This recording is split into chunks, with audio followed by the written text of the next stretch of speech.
Amém. Tá bom.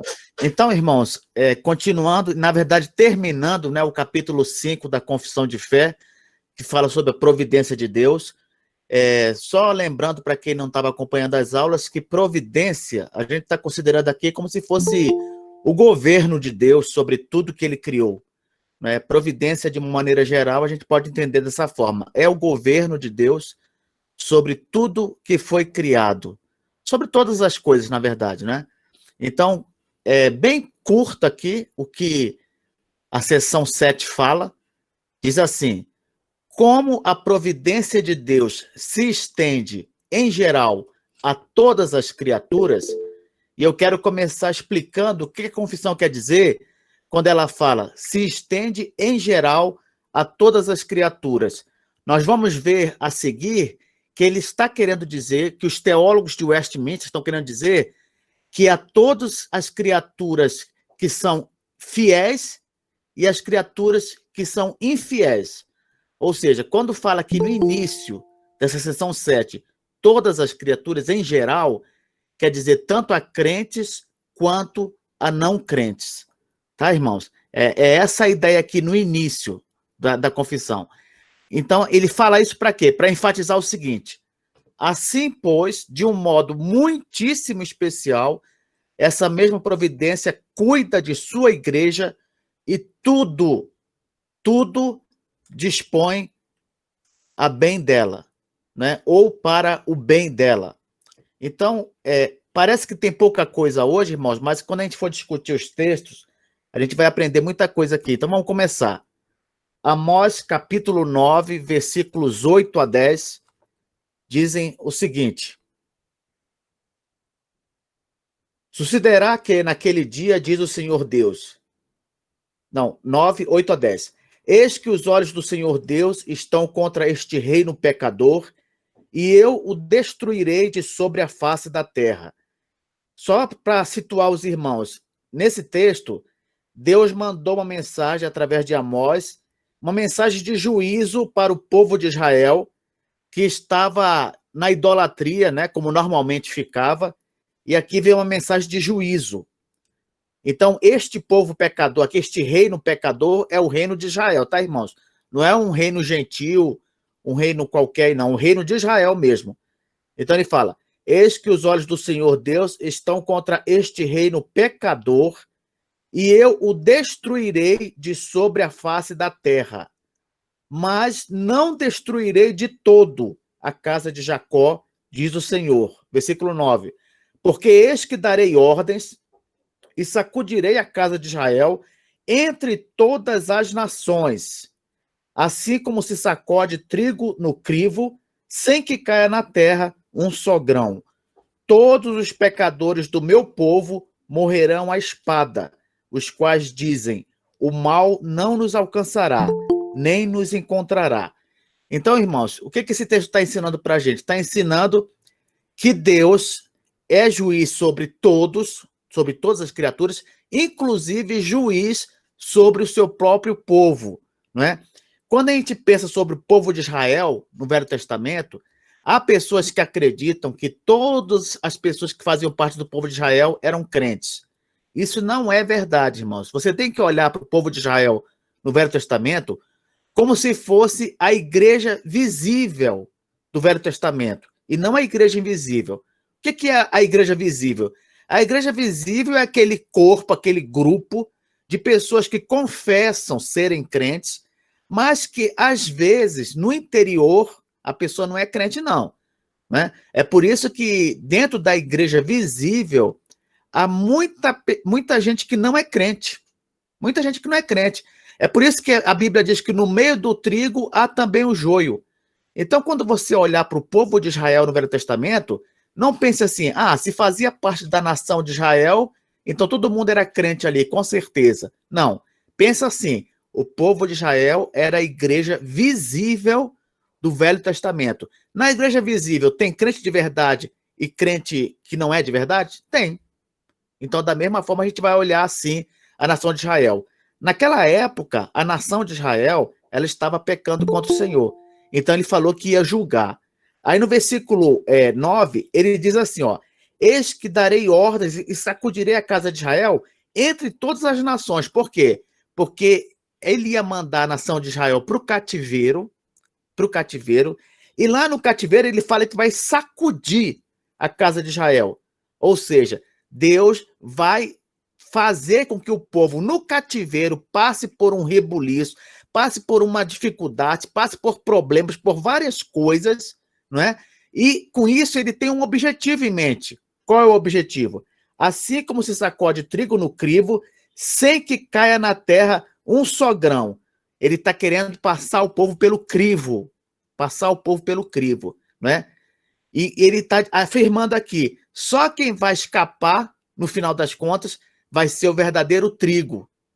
Por quê? Não sei quem conhece esse negócio de agricultura, né? Naquela época, no Velho Testamento, também no Novo a gente vê isso.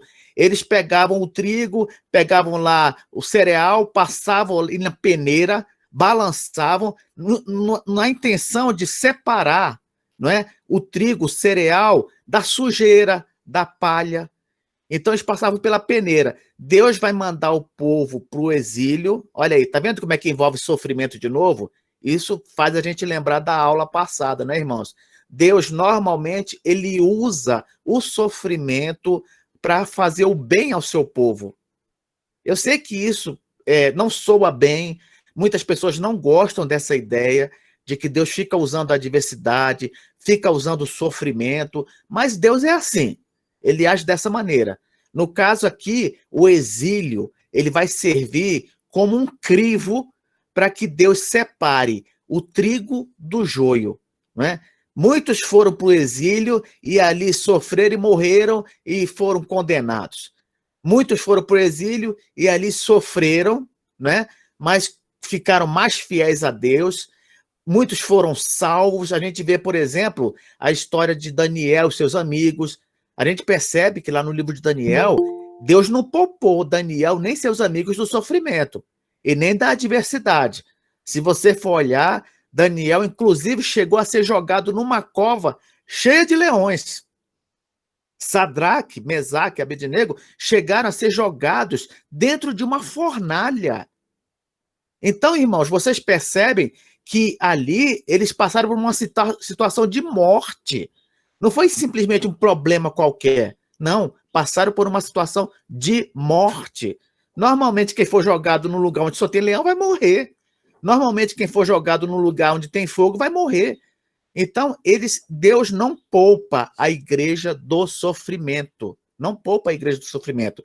É por isso que Jesus falou: no mundo passais por aflições, mas tende bom ânimo, eu venci o mundo. O que ele quer dizer com isso? Assim como ele mesmo passou por provações e aflições e venceu, ele garante que a sua igreja, os verdadeiros crentes, esses também vão passar por aflições, por dificuldades, por provações, por muitas coisas terríveis até, mas vão vencer no final, né? Porque Deus está conosco.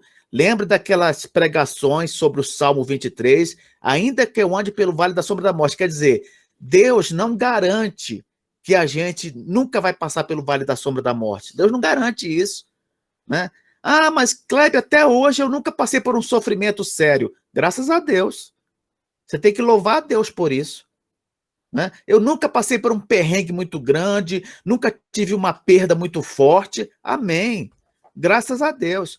Mas se você passar, se isso acontecer, está tudo previsto na palavra de Deus. Está tudo previsto. Ainda que eu ande pelo vale da sombra da morte, Deus, ele está conosco, irmãos. Ele está conosco. Está ali do nosso lado.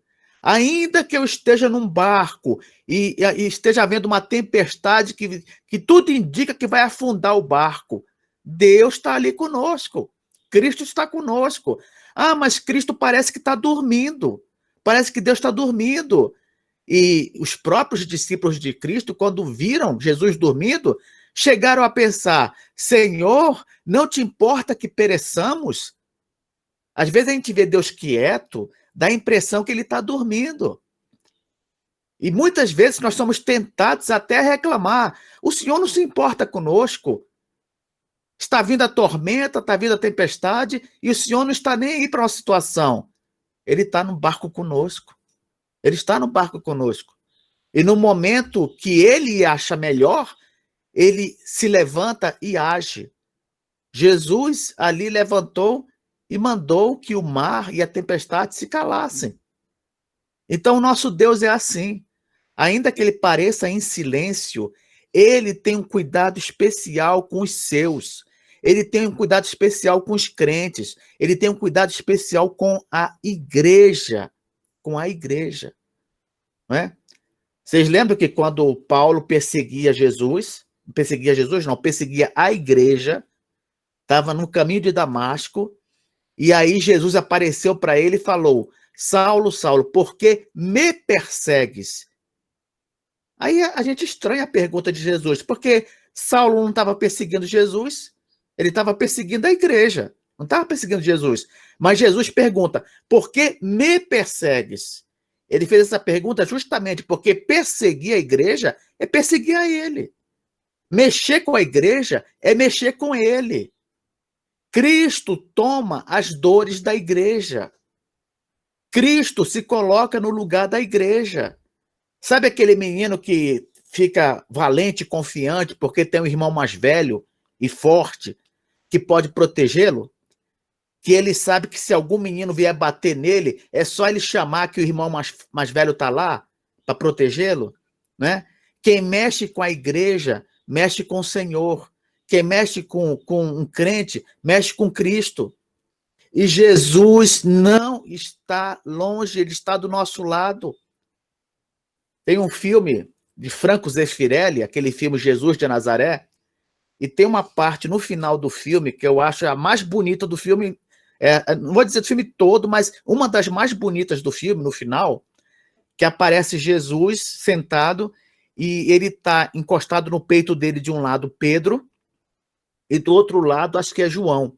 Os dois estão encostados no peito de Jesus e eles ficam lá quietinho.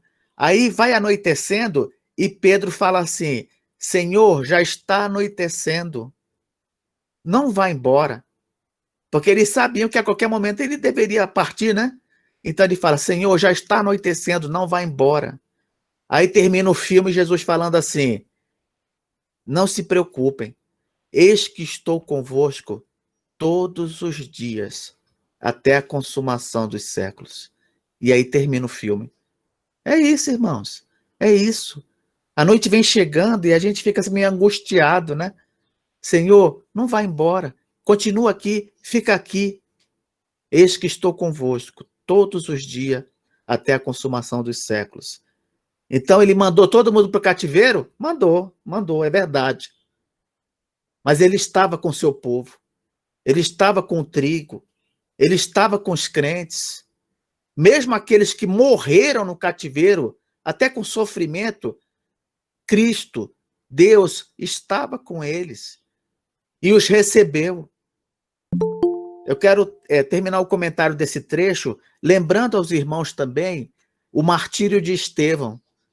Quando Estevão estava sendo apedrejado, ele teve uma visão e viu Cristo ao lado do trono de Deus em pé. Todas as vezes que a Bíblia menciona Cristo ao lado do Pai, ele está sentado. Ele está sentado à destra do Pai. Porém, há uma exceção na Bíblia inteira, que é exatamente neste momento, quando Estevão está sendo apedrejado. Ele está sendo apedrejado, mas vê Cristo em pé à destra do Pai. E um comentarista disse o seguinte: é como se Jesus tivesse levantado para receber o seu Marte, que estava partindo deste mundo.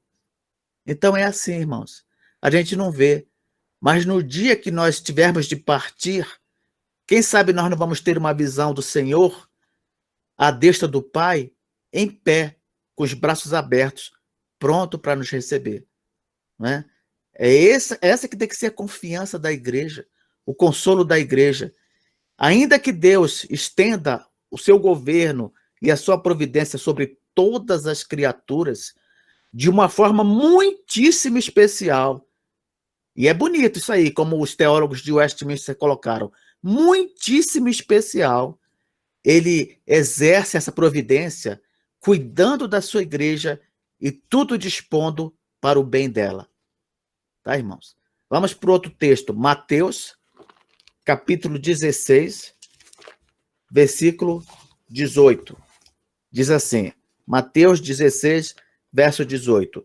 Também eu te digo que tu és Pedro, e sobre esta pedra edificarei a minha igreja, e as portas do inferno não prevalecerão contra ela. Olha só que interessante, irmãos. Esse texto aqui, no contexto, a gente vê que Jesus está interrogando os crentes, os discípulos. E ele pergunta: quem vocês dizem que eu sou? Porque as pessoas falavam muitas coisas de Cristo, não é? Alguns achavam que ele era simplesmente um grande profeta. Outros chegavam a dizer que ele era como que uma espécie de João Batista. Outros falavam que ele era isso, aquilo. Mas Pedro diz: tu és o Cristo, filho do Deus vivo. Pedro fez a confissão e a maioria dos estudiosos entende que neste momento Pedro fez o que era necessário em termos de reconhecimento de Cristo. É como se ele estivesse fazendo a confissão de fé dele aqui, né? Observem que depois disso, Pedro ainda traiu a Jesus, né? Ele fez a confissão aqui, mas depois, quando Jesus foi preso, Pedro negou a Jesus 3 vezes. 3 vezes. Então, é possível, Kleber, que após a nossa confissão de que Jesus é o Cristo, de que ele é o verdadeiro Messias, é possível que depois disso a gente ainda faça uma besteira, né? E traia o nosso Senhor e cometa um grave deslize? É possível, né? Pedro fez isso. Ele confessou a Jesus, mas depois negou ele 3 vezes. Porém, o Senhor, ele tem um cuidado especial com os fiéis. Ele tem um cuidado especial com os fiéis.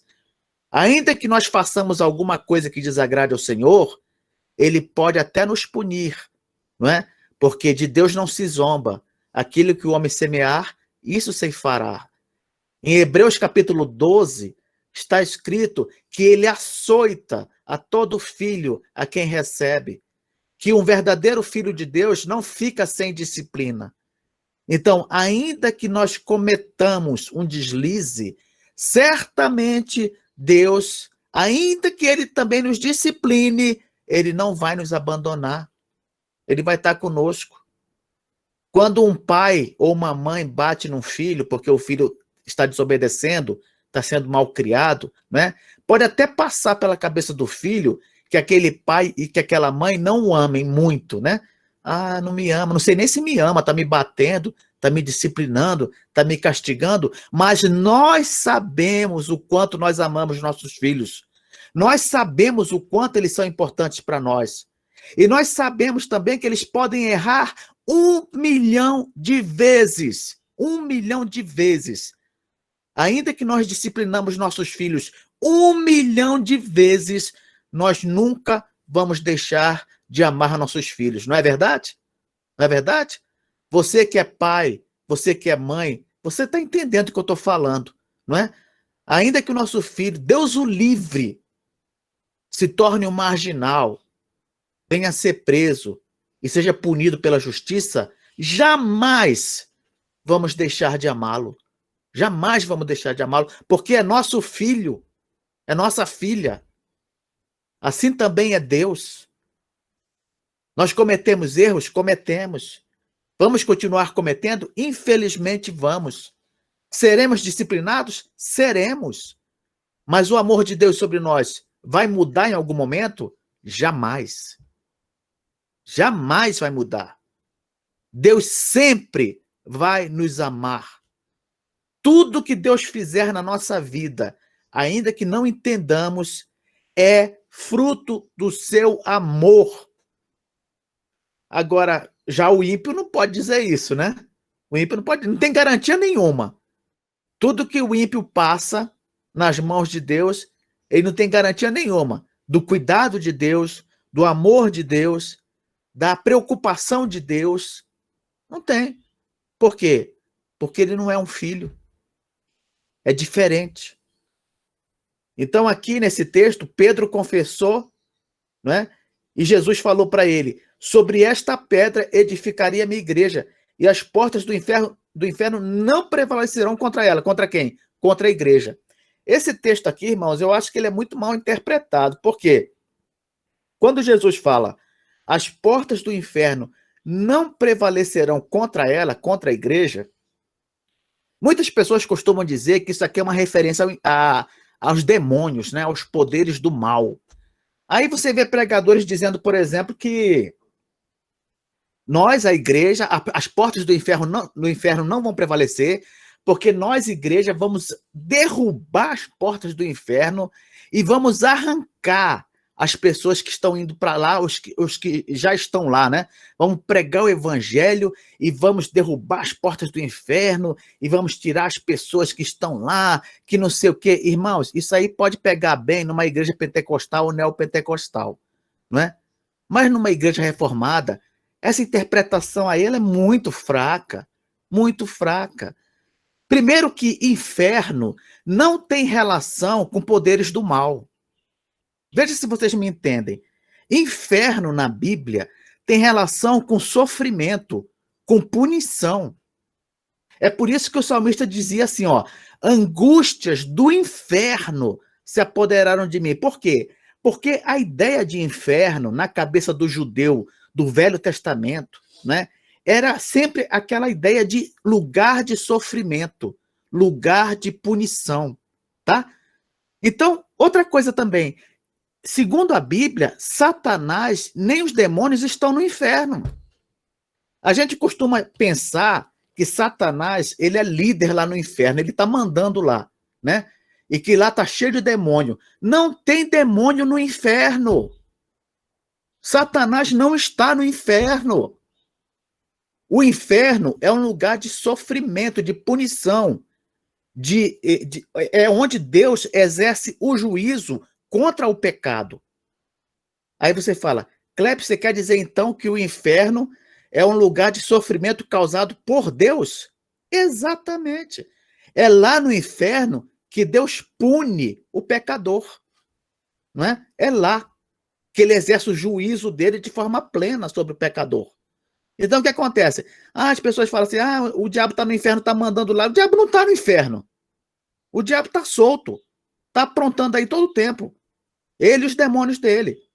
É por isso que lá em Apocalipse diz que no final, após o juízo, até Satanás e seus demônios vão ser lançados no inferno, que passará a ser chamado de lago de fogo. Então essa ideia, as portas do inferno não prevalecerão contra a igreja, não tem nada a ver com os poderes do mal, não tem nada a ver com o inferno, com demônio, com o diabo, não tem nada a ver com isso. Porque simplesmente inferno não tem relação com demônios, inferno tem relação com sofrimento. Então, qual é a melhor interpretação para esse texto? A melhor interpretação é a seguinte: a palavra Hades, no grego, que é a palavra que aparece aqui, ela é uma palavra que tem pelo menos dois significados. O primeiro significado é de inferno mesmo, mas inferno, como eu falei para os irmãos, lugar de sofrimento, lugar de punição, não reino do demônio, tá? E o segundo significado para a palavra Hades é além, é o além, para onde vão os mortos. Então, Hades pode ser simplesmente um sinônimo para além, para a vida pós-morte, né? O lugar onde vão os mortos. Por isso que os intérpretes reformados, e na maioria os intérpretes tradicionais, eles entendem que o que Jesus quer dizer aqui é o seguinte: as portas da morte, os poderes da morte não vão prevalecer contra a igreja. E isso casa bem no contexto, irmãos. Por quê? Porque nós sabemos que Jesus estava pregando também ali para os seus discípulos, nessa ocasião, sobre o sofrimento e a morte pelas quais ele teria que passar. Logo depois, Pedro chama a atenção de Jesus, falando o seguinte: não, Senhor, não vai te acontecer isso, o Senhor não vai morrer. Aí Jesus dá uma repreensão nele: arreda, Satanás, porque você não cogita das coisas de Deus, só das coisas dos homens. É necessário que o Filho do Homem sofra e morra, né? Então aqui ele fala para Pedro o seguinte, que após aquela confissão, ele declara que a igreja que ele vai edificar, ela não vai ser detida nem pela morte. Nem a morte pode parar a igreja. E quando a gente vê a história eclesiástica, a história da igreja, a gente percebe que o que Jesus falou era verdade mesmo. Por quê? Porque quanto mais matavam os crentes, mais a igreja crescia. Quanto mais matavam os crentes, mais o evangelho se propagava. Quanto mais matavam os crentes, mais a igreja tomava conta do mundo. E é assim até hoje. Nem a morte, que é considerado o pior inimigo, né, do ser humano, nem a morte pode deter a igreja. Então, quando Jesus fala que as portas do inferno, ele quer dizer as portas da morte, os poderes da morte, né? Nem eles podem deter a igreja. E é interessante isso, irmãos, porque nós somos um povo que temos a garantia do próprio Deus de que nem a morte vai dar um fim em nós. Sabia disso? Nem a morte vai dar um fim na gente. A morte para nós, irmãos, vai ser simplesmente um momento. Um momento, não é? Nós vamos morrer e vamos estar com Cristo. E a morte não vai nos deixar longe de tudo para sempre, não. Haverá um dia em que nós vamos ressuscitar. E mesmo o nosso corpo, que foi diretamente atingido pela morte, né, nós vamos recuperá-lo. Mas vamos recuperá-lo de uma forma nova. Né? Vamos recuperar um corpo, mas agora um corpo imortal, um corpo incorruptível. Então a morte que hoje nos amedronta, nos assusta, né? Se ela vier sobre nós, vai ser como que um momento em que passaremos a estar com Cristo. E no futuro, ela vai ser completamente extirpada quando nós ressuscitarmos para nunca mais ficarmos sujeitos a ela. Essa é uma garantia para a igreja, sabia disso? Porque ainda que os ímpios ressuscitem também um dia, eles vão ressuscitar para a condenação eterna. Porém, os crentes, eles vão ressuscitar para a vida eterna. Nós vamos gozar das mesmas coisas que já estaremos gozando quando morrermos fisicamente. A diferença é que nós vamos gozar de coisas físicas, não apenas espirituais. Porque os irmãos sabem que se a gente morre hoje, a gente vai para o encontro de Cristo e vamos estar vivendo num mundo, digamos assim, puramente espiritual. Porém, após a ressurreição, quando nós retomarmos o nosso corpo transformado, nós vamos estar vivendo num novo céu e numa nova terra. Vamos passar a usufruir de novo de toda a realidade física. Mas a morte não vai ter espaço ali, não vai ter lugar, não estará mais presente. E essa é a nossa garantia. Essa é a garantia que a igreja tem. A igreja. Por que isso acontece? Porque Deus, na sua providência, no seu governo, ele dirige tudo, governa tudo para o benefício do seu povo. Para o benefício do seu povo. Romanos 8, 28. Que é um dos textos mais conhecidos da Bíblia. Né? Romanos 8, 28 diz assim: sabemos que todas as coisas cooperam para o bem daqueles que amam a Deus, daqueles que são chamados segundo o seu propósito.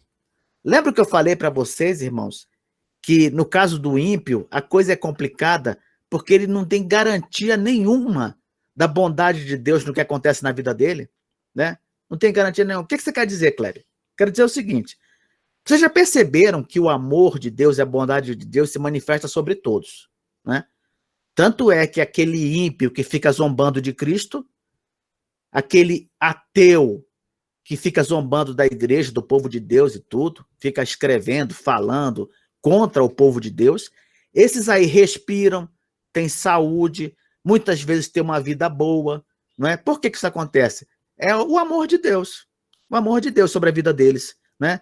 Esse Deus que faz é o que eu falei para os irmãos na aula passada, faz a chuva cair sobre a plantação do ímpio, do ateu e do crente. Faz o sol nascer sobre o ateu e faz o sol nascer sobre o crente também, né? Mas quando vem a punição, quando vem o sofrimento, que garantia que o não crente tem de que aquilo ali vai redundar em algum bem para ele? Nenhuma. E, na verdade, nem Deus diz isso. Não há nenhuma passagem na Bíblia em que Deus diga que quando ele vai punir o ímpio, ele vai maneirar, não é? Por quê? Porque ele visa ao bem do ímpio. Não há nenhum texto na Bíblia que diga que quando Deus está exercendo juízo sobre o não crente, ele vai pegar leve porque ele olha para o não crente como alvo do seu amor especial. Isso não existe. Então Deus, quando ele pune o ímpio, muitas vezes nós vemos assim coisas horríveis acontecendo. Por quê? Porque Deus não tem o cuidado especial sobre os ímpios que ele tem sobre os crentes. Não tem. É por isso que o apóstolo Paulo, lá em Romanos 1, ele fala que a ira de Deus se revela do céu contra a impiedade dos homens e mostra, dá exemplos do que esses homens fazem aqui na terra. Coisas horríveis contra Deus, contra a sua palavra. E Deus pesa a mão. E a gente vê muitas coisas acontecendo no mundo inteiro. Por exemplo, essa Covid agora, né? Às vezes a gente vê um tsunami lá do outro lado do mundo. Às vezes a gente vê uma guerra ali localizada lá pro leste europeu e tudo, e você fica, gente, mas como é que pode? Onde é que está Deus? Onde é que está Deus nesta hora? Onde é que está Deus? Você não está vendo? Deus está descendo o sarrafo, rapaz. Deus está descendo a mão. Você acha, por acaso, que quando vem o juízo sobre o mundo, você acha que quem que está fazendo isso? Quem está exercendo isso? Quando a gente vê, por exemplo, às vezes o Brasil sofrendo na mão desses políticos pilantras, e você pensa assim, onde está Deus nesta hora? Onde está Deus, rapaz? É Deus exercendo juízo sobre o povo brasileiro por meio desses políticos pilantras. E você sabe por quê? Porque esta nação não quer saber de Deus. Esta nação não quer saber de Cristo. Este povo brasileiro, do qual fazemos parte, não está nem aí para a palavra de Deus, não está nem aí para Jesus, não está nem aí para a vontade de Deus. E a gente sofre e não entende por quê. Ora, é claro que se Deus manda pedras, né, sobre uma cidade, se o crente estiver na cidade, ele vai ver pedra caindo sobre ele também, né? Não tem como. Nós sofremos, irmãos, porque vivemos numa nação cujo Deus não é o Senhor. Cujo Deus não é o Senhor, né? E vamos sofrer. Por quê? Porque Deus, ele não tem o cuidado e o amparo, não é, que ele tem conosco, ele não tem isso em relação aos ímpios. E aí como é que Deus faz então? Ele pune todo mundo, mas no seu cuidado especial pelos crentes, não é? Ele tira alguma coisa de bom, ele direciona para alguma coisa boa.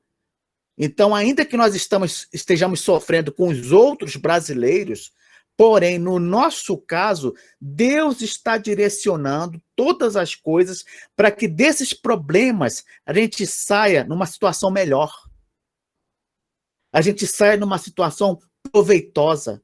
A gente saia numa situação abençoada. É assim que Deus age, não é? Manda sobre todos o juízo, a punição, olhando para os ímpios com aquele olhar, não é, de juiz rígido, mas olhando para nós como pai. É isso que a gente não pode perder de vista.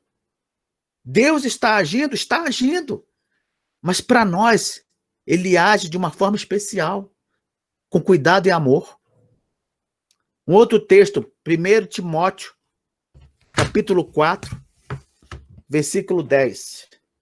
1 Timóteo 4, 10. Diz assim, ora, É para esse fim que labutamos e nos esforçamos sobre moto, porquanto temos posto a nossa esperança no Deus vivo, Salvador de todos os homens, especialmente dos fiéis. Um arminiano, ele olha para esse texto, ele já pensa o seguinte: olha, aqui fala que Deus é Salvador de todos os homens, especialmente dos fiéis. Ora, seria até esquisito a interpretação deles nesse caso, porque se Deus realmente salva todos os homens, né? Vamos dizer, mandasse para a salvação eterna todos os homens, não teria sentido falar especialmente dos fiéis. Quer dizer, então, que ele manda para a salvação os infiéis. Essa interpretação não tem sentido. Deus salva todos os homens, os infiéis e os fiéis. Que loucura é essa? O que o texto quer dizer? O texto quer dizer que Deus, aqui Deus está sendo mencionado como Salvador em dois aspectos, irmãos. Ele é Salvador no sentido de que ele é que mantém todas as pessoas vivas, ele é que sustenta todas as pessoas, ele é que dá ar, dá vida, dá saúde, não é, para todas as pessoas, sejam crentes ou não crentes, né? No caso dos fiéis, esse aspecto de salvação dele é muito maior. Por quê? Porque no caso dos fiéis, ele não apenas exerce esse cuidado de dar vida, saúde, como ele também salva eternamente. O fiel, ele não só recebe aquelas bênçãos da graça comum, como ele também recebe as bênçãos da graça salvífica. Então, Deus, para o fiel, ele é um salvador no sentido especial.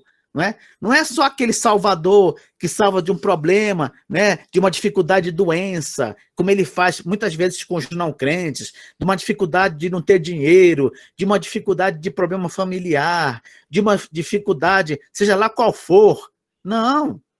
No caso do fiel, ele é salvador de uma maneira especial. Por quê? Porque ele o salva da condenação eterna também.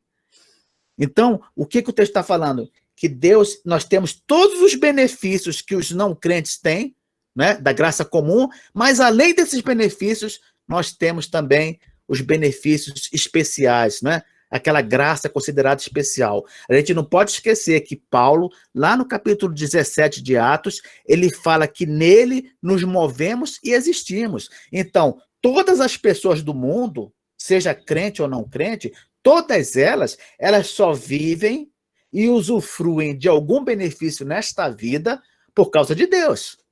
Por causa de Deus. Nesse sentido, Deus realmente, ele cuida de todos, né?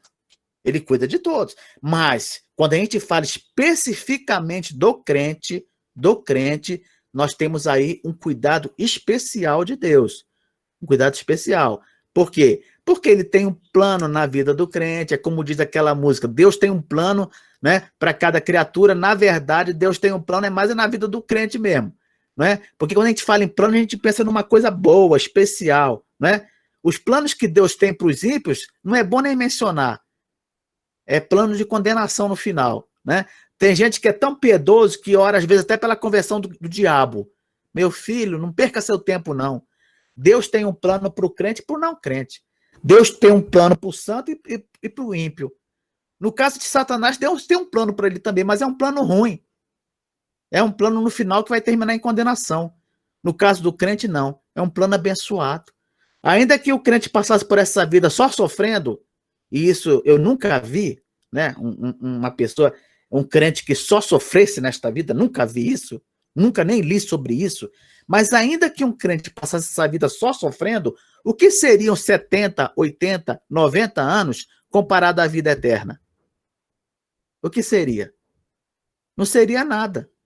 Eu quero que você se lembre, meu irmão, o seguinte: o apóstolo Paulo, ele viveu até cerca de 30 anos de idade muito bem, obrigado, né? Recebendo elogio dos seus conterrâneos, era um homem respeitado, um religioso de boa fama e tudo, mas depois que ele se converteu, foi só sofrimento. O homem sofreu até morrer. Ah, mas foi 100% sofrimento, Kleber? Claro que não. Claro que não. Ele teve amigos, ele fundou igrejas, ele gozou da comunhão dos irmãos. Mas se a gente for comparar com a maioria das pessoas, foi praticamente mais sofrimento a vida desse homem. desde que ele se converteu. Ele dá uma lista de coisas horríveis que ele passou. Foi açoitado, apedrejado, foi dado como morto, foi jogado em solitária, no final foi degolado. Mas vamos dizer que o apóstolo Paulo passou 40 anos assim, nessa situação. Faz quanto tempo que o apóstolo Paulo está no gozo do seu Senhor? Faz quanto tempo que o apóstolo Paulo está usufruindo da presença de Cristo e gozando da comunhão dos irmãos? Faz quanto tempo? Já parou para pensar nisso? Por que isso acontece? É porque Deus, ele tem um propósito especial na nossa vida. Para de reclamar, meu irmão. Para de pensar que Deus não está muito preocupado comigo, não está muito interessado em mim. Isso é até blasfêmia você falar isso. Crentes do passado, santos do passado, sofreram horrores, mas estão há quanto tempo no gozo do Senhor? Vai ser assim com a gente também. Vai ser assim com a gente. E tem crente que vai se dar tão bem, irmãos, que vai continuar nessa vida. O pior problema que ele vai ter, sabe o que é? De repente não vai ter dinheiro para pagar a conta. Não vai ter dinheiro para pagar a conta. Aí daqui a pouco ele vai e morre. Pronto, vai estar no gozo do Senhor. Conta aí quais foram as coisas que você sofreu quando você estava no mundo, né? Eu não tinha dinheiro para pagar a conta às vezes. Você percebe como muitas vezes as nossas reclamações, né, elas são fúteis diante da vida eterna? É por isso que o apóstolo Paulo disse também, as coisas que nós passamos, né, as coisas horríveis que nós passamos neste mundo, não são para serem comparadas com as coisas que nós teremos no porvir. Não podem ser comparadas. E para finalizar, irmãos, eu quero ler o texto de Efésios, capítulo 1, versículo 22, que diz assim: e pôs todas as coisas debaixo dos pés, e, para ser o cabeça sobre todas as coisas, o deu à igreja. Deu quem? Aqui está falando do Pai, que deu Cristo à igreja.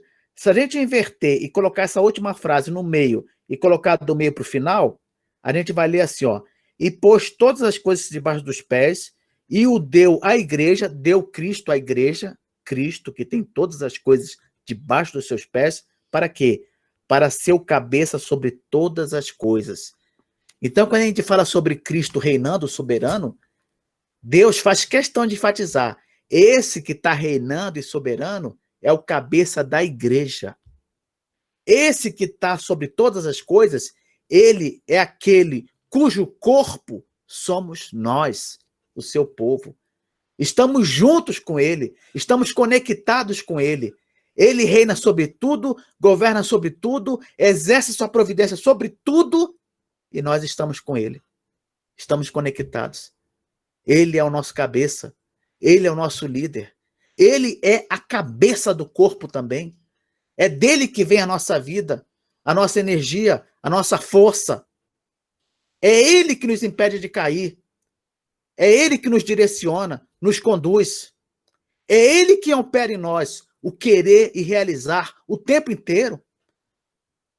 É este que governa sobre todas as coisas e exerce sua providência sobre tudo e sobre todos. Então eu quero terminar, irmãos, deixando claro para os irmãos, não esqueçam disso. Há alguém que governa este mundo. Há alguém que governa a criação. E este que governa este mundo, governa a criação, governa todas as coisas, é o cabeça da igreja. É aquele ao qual estamos conectados, estamos ligados, estamos unidos. Nós estamos com o Senhor que governa todas as coisas. Quero terminar com essa mensagem de conforto e consolo para os irmãos. Amém? E aí, irmãos, alguma pergunta, alguma questão? Uma colocação, Cleber. Oi, pastor. Muito interessante aí, uma aula sua excelente. Viu? A gente fala que o Brasil é uma nação cristã, né? Mas eu concordo plenamente com o que você disse, que a gente está longe de Deus. E não adianta orar muito por paz, não, porque o que vem pela frente não tem nada de paz. É verdade. Pelo menos assim a Bíblia nos orienta. Segundo, quando você falou do inferno, é precisamente isso. A gente precisa lembrar que Deus é Deus até no inferno. Não tem lugar Exato. que ele vai deixar de ser Deus. Deus é Deus até no inferno, né? Isso. Paulo, ele deixa registrado os seus sofrimentos justamente para combater, no meu pensamento, o que muito se prega de teologia da prosperidade, aí, que só tem vitória, só tem vitória. Né? Isso. E claro que Paulo se alegrou, deve ter seus momentos felizes quando fundou as igrejas, mas a gente sabe que a vida dele foi pancada direto. Era só para contribuir um pouquinho. Muito boa a aula. Deus abençoe, viu? Excelente. Pastor? Pastor, Fala. O senhor até me lembrou de uma vez eu estava dando uma aula e um rapaz querendo me pegar, né? Ele pegou e disse assim: Kleber, eu tenho um negócio para você que você não vai saber responder, não. Eu falei assim: pode falar, irmão. Aí ele disse assim: Deus é onipresente, não é? Eu falei assim: é onipresente. E onipresente é porque está em todos os lugares, não é? Eu falei assim: é verdade. Aí ele falou assim: Deus está no inferno? Aí, porque se Deus é onipresente, certamente ele está em todos os lugares. Ele está no inferno? É claro que está. A questão é como ele está no inferno. Está no inferno exercendo juízo, irmãos, contra o pecado, não é? E é esse o aspecto que a sua santidade exige. A santidade de Deus exige que ele se manifeste contra o pecado, punindo o pecado. Punindo o pecado. E onde é que Deus exerce esse juízo contra o pecado? No inferno. É claro que ele exerce também um juízo contra o pecado no nosso mundo, na história, não é? Mas o inferno é um lugar exclusivo para Deus exercer o juízo contra o pecado. É um lugar exclusivo. E outra coisa também, um detalhe, uma curiosidade.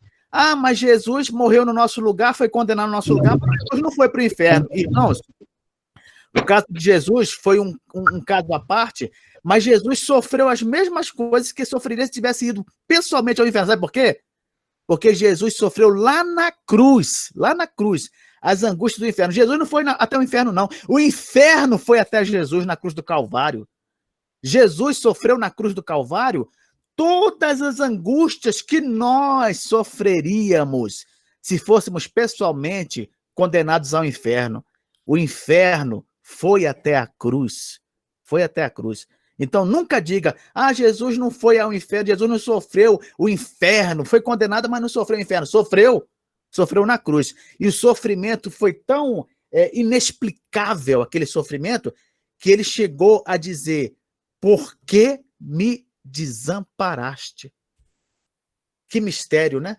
A pessoa da Trindade se dirigindo a outra pessoa da Trindade, se sentindo desamparado.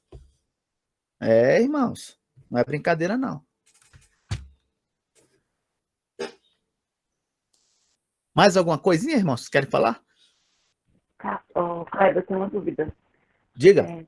Você comentou no início, né, que o diabo ele não está no inferno.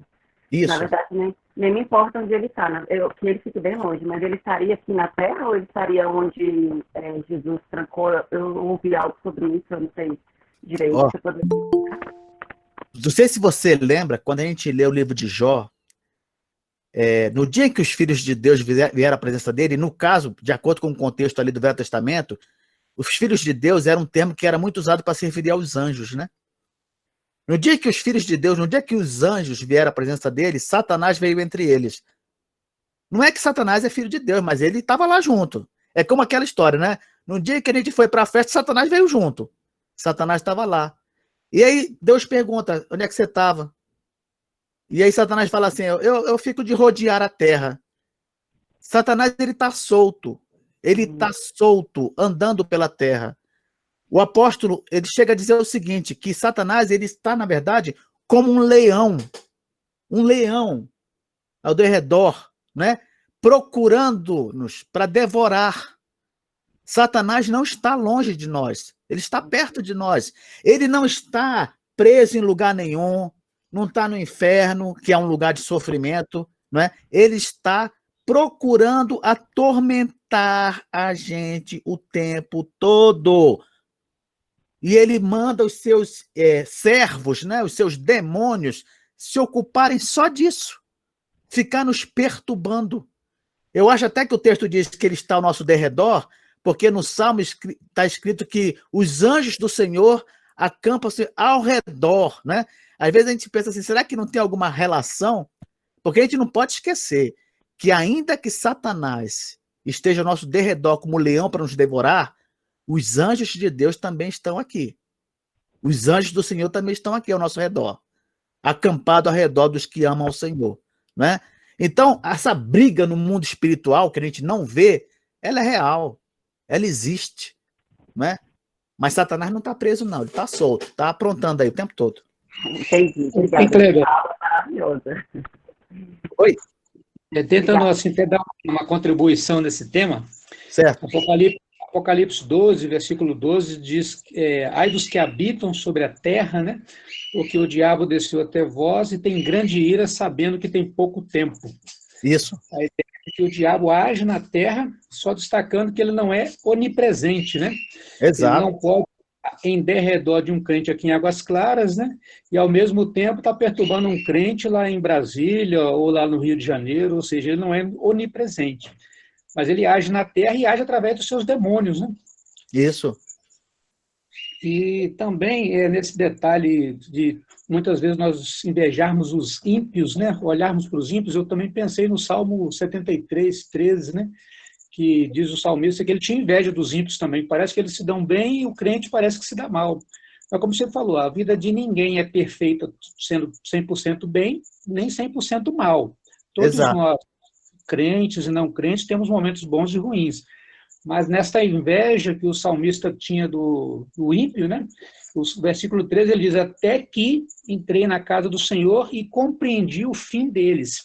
Aí já fala de vida espiritual, né? A palavra fim ali aponta para a conclusão, lá para o final, né?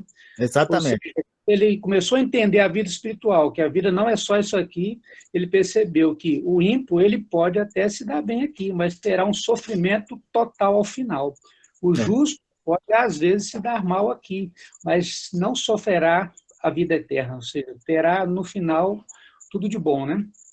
É nesse sentido também que o escritor de Eclesiastes, ele diz que na casa de luto há muito mais sentido, não é, do que na casa de festa, porque na casa de luto você pode meditar sobre o final de todos os homens.